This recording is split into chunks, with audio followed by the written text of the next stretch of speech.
Hello and welcome two way में। आज की इस क्लास में हम लोग फंडामेंटल राइट्स के बारे में पढ़ने वाले हैं। जो भी पॉलिटी है उसको थोड़ा थोड़ा कंप्लीट करेंगे।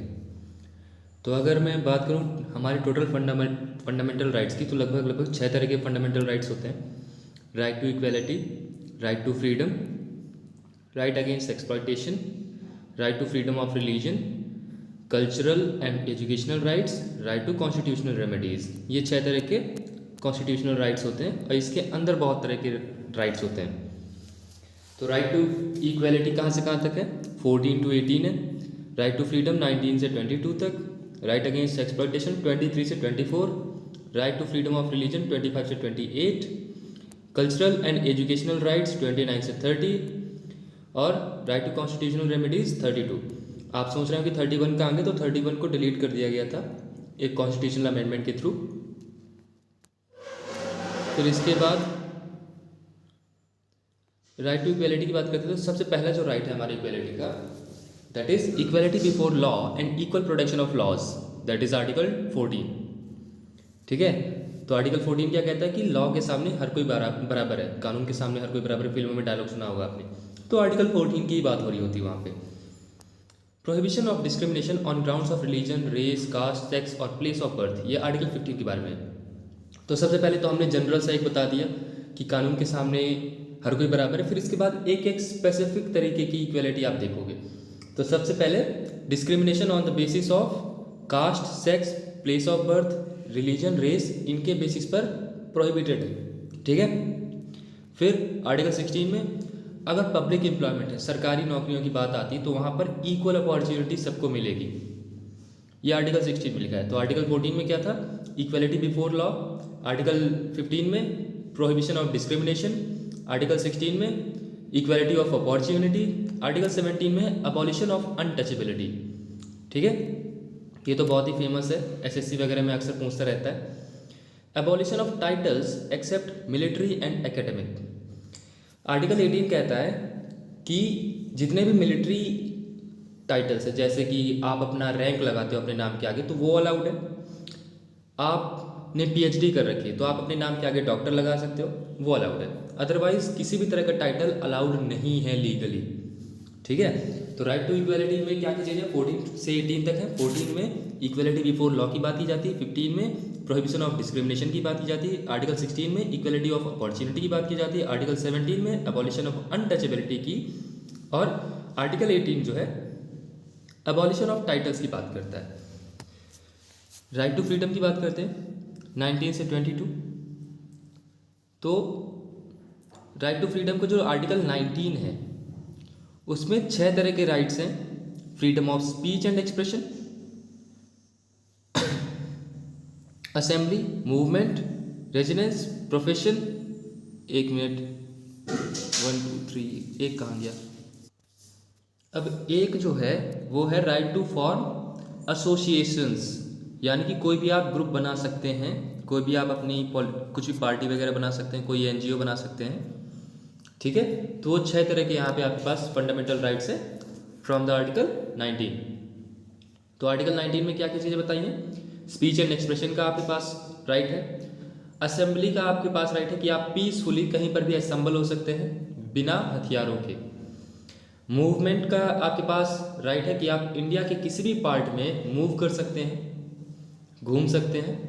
और फिर आर्टिकल यहाँ पे 19 जो है रेजिडेंस का भी फ्रीडम देता है कि आप इंडिया के किसी भी कोने में जा कर के बस सकते हैं। बस हाँ, ये कुछ जगह हैं जहाँ पर आपको घूमना और रेजिडेंस अलाउड नहीं होगा for the interest of the local people. Profession आपको कोई भी चूज़ करना अलाउड है, बस ध्यान रहे वो ह्यूमंस को या फिर किसी और तरह का डेंजरस प्रोफेशन ना हो। फिर लास्ट में एक और आर्टिकल यहाँ पे राइट बचता है, that is right to form associations और यूनियंस और कोऑपरेटिव सोसाइटीज। तो 6 तरह के फ्रीडम यहाँ पे आपको दिए जाते हैं आर्टिकल 19 में। आर्टिकल 20 में protection in respect of conviction for offences, कि आपने कोई अगर ऑफेंस किया है या फिर आपके खिलाफ कोई केस चल रहा है तो आपको कुछ प्रोटेक्शन दी जाती है। जैसे कि आप खुद के खिलाफ गवाही नहीं दे सकते, एक ही जुर्म के लिए आपको बार बार सज़ा नहीं दी जा सकती, एक से ज़्यादा बार। ओके। और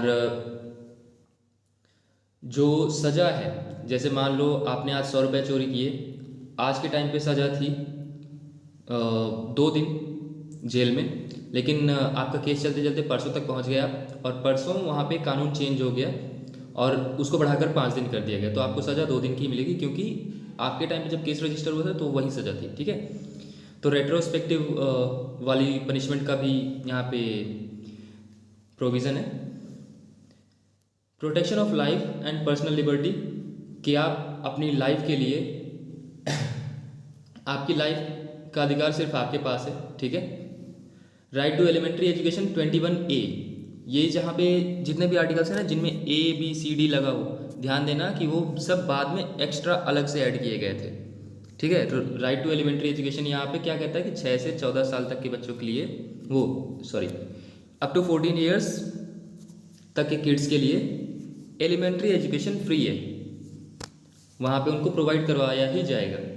इसीलिए सरकारी स्कूलों में आपने देखा होगा कि फ्री एजुकेशन होती है और सारी की सारी चीज़ें भी वहाँ पे प्रोवाइड करवाई जाती हैं। Protection against arrest and detention in certain cases, ये आपको आर्टिकल 22 में मिलता है। ठीक है। राइट अगेंस्ट एक्सप्लॉयटेशन आर्टिकल 23 से 24। Prohibition of traffic in human beings and force labour, जितना भी फोर्स लेबर है वो नहीं करवा सकते हैं, वो मना है, और जो ह्यूमन बींग्स की ट्रैफिकिंग है वो भी आप नहीं कर सकते हैं, मानव तस्करी नहीं कर सकते, आर्टिकल 23 में ये लिखा हुआ है। और आर्टिकल 24 में बच्चों के बारे में लिखा हुआ है कि बच्चों को किसी भी डेंजरस काम में नहीं लगाया जा सकता, जैसे कि फैक्ट्रीज वगैरह में। Right to freedom of religion 25 से 28 तक। तो आर्टिकल 25 के अकॉर्डिंग आपके पास फ्रीडम है कि आप कुछ भी कंसाइंस अपना रख सकते हैं, या फिर कुछ भी अपना बिलीफ रख सकते हैं, और अपने रिलीजन को प्रोपगेट भी कर सकते हैं, यानी कि फैला सकते हैं। ये आपका फंडामेंटल राइट है।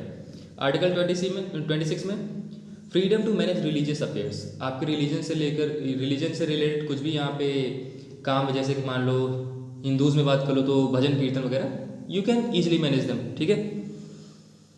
आर्टिकल 27 में freedom from payment of taxes for promotion of any religion, कि आप अपने रिलीजियस वर्क के लिए कुछ भी यहाँ पे पैसों का लेन देन करते हैं तो उस पर कोई भी टैक्स नहीं लगेगा। ये एक फंडामेंटल राइट है आर्टिकल 27 के अकॉर्डिंग। आर्टिकल 28 में कि किसी भी एजुकेशनल इंस्टीट्यूशन में जिसमें कि गवर्नमेंट का कोई रोल है, गवर्नमेंट कुछ पैसा देती है, वहाँ पर किसी भी तरह का रिलीजियस इंस्ट्रक्शन नहीं होगा। ये आर्टिकल 28 में।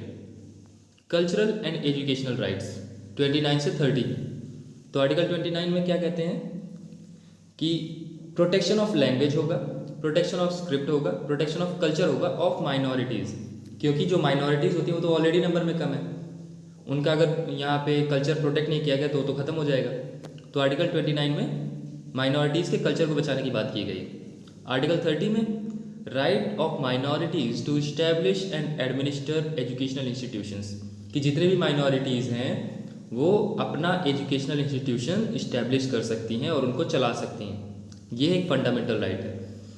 Article 32 right to constitutional remedies, कि अगर कभी भी आपके इनमें से किसी भी फंडामेंटल राइट को वॉयलेट किया जाता है, या फिर आपको लगता है कि यहाँ पर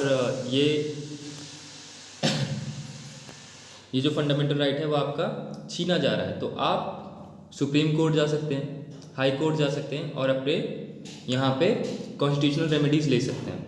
ये आर्टिकल 32 में लिखा हुआ है। और इनको इम्प्लीमेंट करने के लिए आर्टिकल 32 के according Supreme Court has the power to issue writs. कौन कौन सी? Habeas corpus, mandamus, prohibition, certiorari, quo warranto. ठीक है, ये 5 तरह की रिट्स होती हैं जो कि सुप्रीम कोर्ट यहाँ पे आर्टिकल 32 के अंडर इशू कर सकता है। आर्टिकल 226 के अकॉर्डिंग हाई कोर्ट्स भी कर सकते हैं। रिट्स के ऊपर मैं अलग से एक वीडियो लाऊंगा। तो आर्टिकल 33 क्या कहता है कि power of parliament to modify the rights conferred by this part in their application to the forces.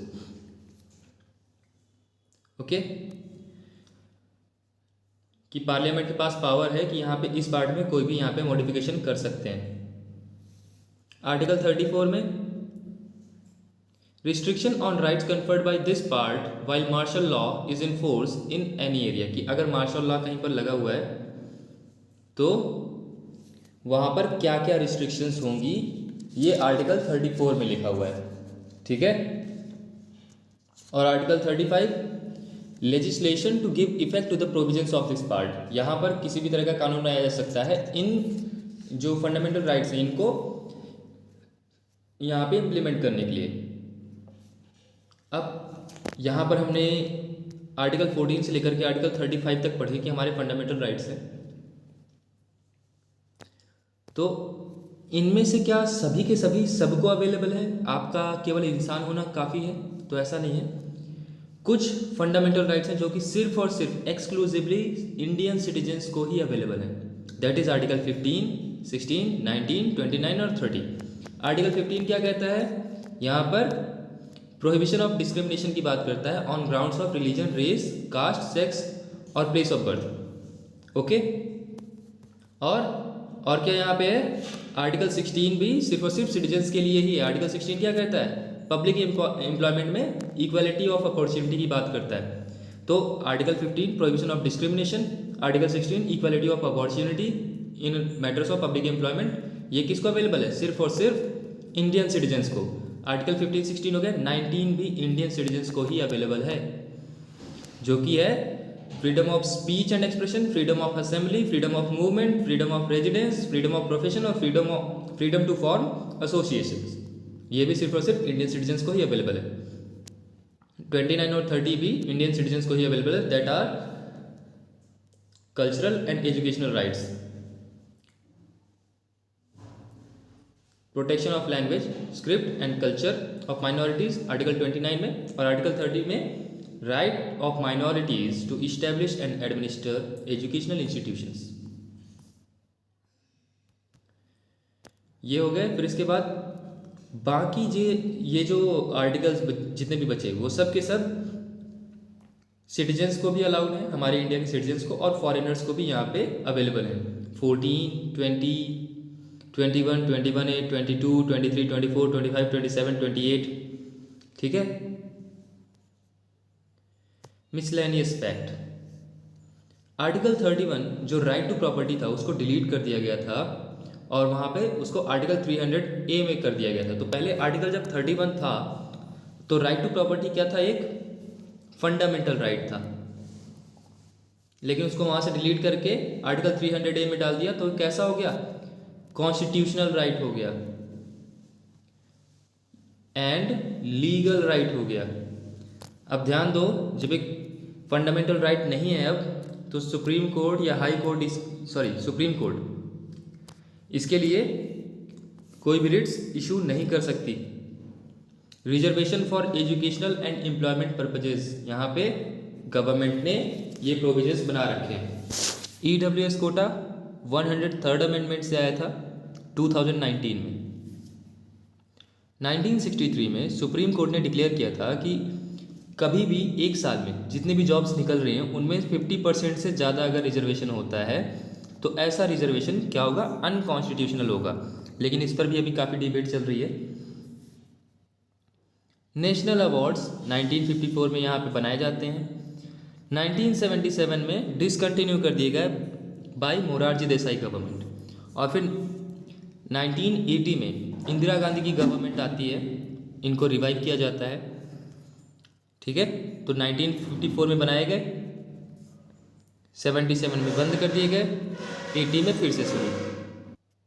ये हर साल रिपब्लिक डे में दिए जाते हैं। सिर्फ और सिर्फ 1979 में नहीं दिया गया था और 1993 से 1997 के बीच में नहीं दिए गए थे। Okay. Number of Padma awards in every year और in a single year should not be more than 120। 120 से ज़्यादा पद्म अवार्ड नहीं दिए जा सकते हैं और 3 से ज़्यादा भारत रत्न नहीं दिए जा सकते। ठीक है। The provision of cooperative societies was made by 97th amendment 2011। कि कोऑपरेटिव सोसाइटीज़ का आइडिया कब से आया? 97th अमेंडमेंट 2011 से। कुछ फेमस केसेस की बात कर लेते हैं क्योंकि अब CDS में भी यहाँ पे केसेस के बारे में पूछने लगा है। तो सबसे पहले है Balaji Raghavan versus Union of India. इसमें कोर्ट ने बोला था कि कोई भी जो नेशनल अवार्ड्स जैसे पद्मश्री हो गया, पद्म भूषण हो गया, पद्म विभूषण हो गए, तो इनको आप टाइटल्स की तरह यूज़ नहीं कर सकते हैं, वो इलीगल होगा। लिखा हुआ था ना आर्टिकल कौन सा 18 में, एबॉलिशन ऑफ टाइटल्स, ठीक है, उसी को रीइंफोर्स किया गया। फिर M H. Hoskot versus state of Maharashtra. इसमें right to free legal aid, आपने वहाँ पे मूवीज़ में देखा होगा या फिर आपने यहाँ पे एक चीज़ नोटिस करी होगी कि सबको वकील मिलता ही मिलता है, सरकारी वकील मिलता है आपको अगर आपके पास वकील रखने के लिए पैसे नहीं। तो M H. Hoskot versus state of Maharashtra में क्या बोला गया था कि right to free legal aid है सबके पास। फिर Francis Coralie Mullin versus administrator Delhi, ये वाले केस में क्या बताया गया कि right to live with human dignity. आपके पास राइट टू लाइफ तो है आर्टिकल 21 के तहत, लेकिन right to live with human dignity ये कब पता चला था? Francis Coralie Mullin versus administrator Delhi वाले केस में। Case Puttaswamy versus Union of India, right to privacy, ये शायद बार अभी CDS में पूछा भी गया था।